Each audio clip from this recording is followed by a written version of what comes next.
अजमेर क्रांति सेना ने जिला कलेक्टर को ज्ञापन देकर ई रिक्शा पर कैरियर होने पर चालान के संबंध में अवगत कराया। क्रांति सेना के राजस्थान प्रमुख लोकेश सिंह व ई रिक्शा चालकों ने दिए ज्ञापन में बताया कि अजमेर के यातायात विभाग द्वारा ई रिक्शा चालकों को रोककर यह चेतावनी दी जा रही है कि यदि ई रिक्शा के ऊपर से कैरियर को नहीं हटाया तो 1000 रुपये का चालान होगा। यह कैरियर अलग से ई रिक्शा वाले नहीं लगा रहे हैं, यह कंपनी से ही लगा हुआ आता है।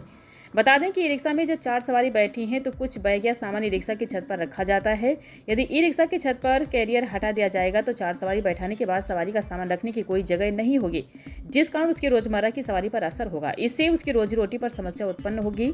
अजमेर यातायात सुव्यवस्थित करने हेतु ई रिक्शा यूनियन द्वारा पहल करती हुई कई विषयों पर पुलिस विभाग को सहयोग किया गया है, जिसके अंतर्गत ई रिक्शा का सफलतापूर्वक पुलिस वेरिफिकेशन करवाना मुख्य रूप से शामिल है। इसके अलावा सुचारू यातायात हेतु हमारे द्वारा ई रिक्शा स्टैंड स्वीकृति हेतु विभिन्न स्थानों की एक सुव्यवस्थित सूची फोटो सहित लगभग 7 से 8 माह पूर्व प्रस्तुत की थी, जिस पर आज तक भी प्रशासन द्वारा कोई जवाब नहीं मिला है। क्या है यहाँ पे, क्योंकि जो ई रिक्शा के ऊपर कैरियर लगा हुआ है, पुलिस प्रशासन ये कह रहा है कि इसे हटाएं, नहीं तो आपका 1000 का चालान होगा और आपका लाइसेंस भी रद्द किया जा सकता है।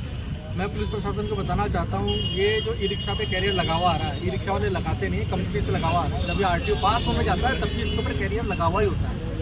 तो 4 सवारी बैठने के बाद उसके ऊपर जो जैसे बाहर से जायरीन यात्री आते हैं तो उनके रखने के लिए 2 से 4 बैग ऊपर रखे जाते हैं। हम आपसे ये कह रहे हैं कि अगर ई रिक्शा वाले 5-6 से सवारी अंदर बैठा रहे हैं और अननेसेसरी सामान अगर ऊपर रख रहे हैं, आप उनका चालान करो, उस गाड़ी को सीज करो, उसके पक्ष में। लेकिन हम इस पक्ष में नहीं है कि आप हर ई रिक्शा वालों को ये बात कह करके 4 जनों की गलती और सब पे थोपने का हम ये काम होने नहीं देंगे। और ये जो ई रिक्शा के ऊपर से कैरियर इन्होंने हटाने का अभियान चला रखा है, इसके खिलाफ हम आज साहब को बोल के आए हैं। अभी यहाँ से हम RTO साहब के पास भी जाएंगे। अगर हमारी बात नहीं मानी गई तो इस बात का हर्जाना प्रशासन को तो झेलना ही पड़ेगा, साथ में आने वाले चुनावों के अंदर यहाँ की सरकार को भी झेलना पड़ेगा। डॉक्टर लोकेश सिंह चौहान।